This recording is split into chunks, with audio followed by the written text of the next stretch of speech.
Hey, and welcome back to Animation Study Group. This is episode 2 in a series where I, a complete beginner in animation, encourage you, probably also an enthusiastic beginner, to join along as we work our way through this, the Animator's Survival Kit by Richard Williams. In this episode, we'll be doing another exercise that focuses on timing and spacing, and this time we'll also take a look at squash and stretch. This is a pretty classic exercise. This is going to be the bouncing ball, so let's get into it. Couple notes. The first is we're at a point in the book where we're not explicitly being told to try these exercises out, but we're seeing some examples and I'm running with it and giving them a shot. The coin exercise was kind of called out, but not to be drawn. What you see on the screen is what's going to help me to recreate what I saw in the book as far as what the bouncing ball did. The timeline probably isn't how you ought to represent this, so I'm going to explain what you're seeing a little bit. In the bouncing ball example, you've got a series of arcs that decrease in size and duration over the course of a timeline. What I've done is shown that we have a 12 frame arc, a 10 frame arc, an 8 frame arc, and a 6 frame arc. And it looks like that 12 frame and 10 frame share a frame in the center. They don't actually. So you're going to have 12 comes down, and actually there's another additional frame where the ball squashes and stretches, and then you've got 10 coming out of that next arc. I might be steering you astray on how to build these timelines out. We're not quite there yet, so we'll learn when we get there. Richard Williams does mention that this exercise typically focuses on timing, spacing, and also generally squash and stretch. But he points out that there's a lot of objects that won't really visibly squash or stretch to your eye. So we're going to try this a couple different ways. I'll do one with an object that would be made of a soft material, so it's going to squash and stretch each time it impacts.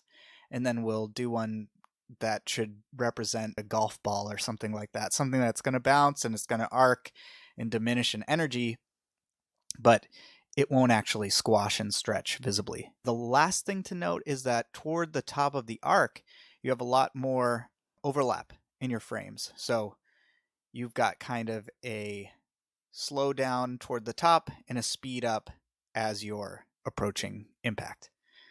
I think that just about does it. What I am going to do here is expand this image so that our arc entering and our arc leaving are off the page. I think that's just going to help the animation cycle work a little bit better and look a little bit better. So I'm going to, just like last time, jump into it. I'm going to speed through this part, maybe put some music behind it. I'll animate the version where the ball is going to squash and stretch, and then I'll do the version where the ball doesn't squash or stretch. So with that, let's get into it.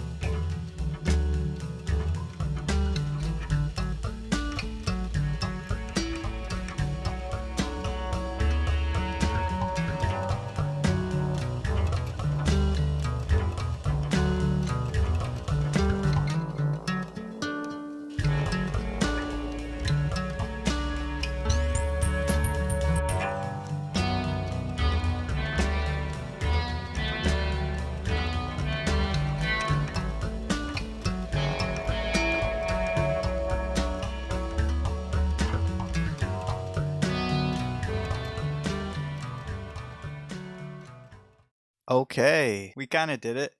That was pretty rough for me. Again, to continue to draw that circle consistently. Let's see how it looks motion-wise. It seems pretty cool as I scroll back and forth through the timeline. It feels pretty believable to me. Let me pull the timeline off and we can take a look at it. on its own. It feels like the impact on the ground. I understand how the squash and stretch element of it gives the ball its energy. Yeah, there's that version of it.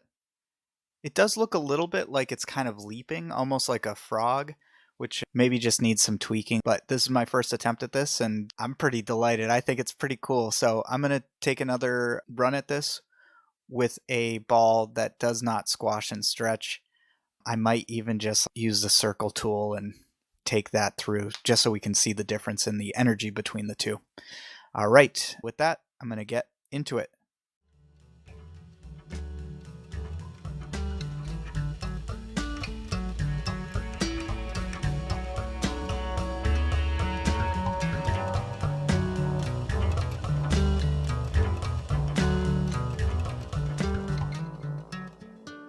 I think I screwed up the timing at some point along the way, but let's take a look at what this looks like. It's pretty much there. Let's loop this one. I tried to kind of add a hold where it impacted, which I think looks pretty good to my eye. I'm going to take away the timeline. We can take a look at this again. And that, yeah, that kind of works for me. It doesn't squash or stretch, so this would be a ball that isn't soft. It's like a golf ball or something like that. You wouldn't really see it squash or stretch. Let's switch over to the other ball. With this one, it gets a little rough at times. It's hand drawn all the way through, and I didn't really take time to clean it up, but I just wanted to get the idea across and the difference between a ball that squashes and stretches and a ball that wouldn't. Let's go ahead and look at them at the same time. I've adjusted the colors on these so you can really see them bouncing side by side. I did mess up the timing on the vector level, which if I was really spending time to clean this up, I would go in and figure out.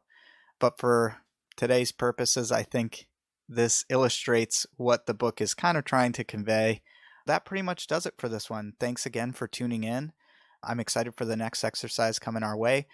And like I said last time, if you are following along, it would be great to see your version of this exercise. So if you throw it on YouTube, feel free to throw a link in the comments down below. And hopefully eventually we'll be able to add a section where I'm taking a look at some of your versions of these exercises. And I'm excited for that. So take care. Thanks again.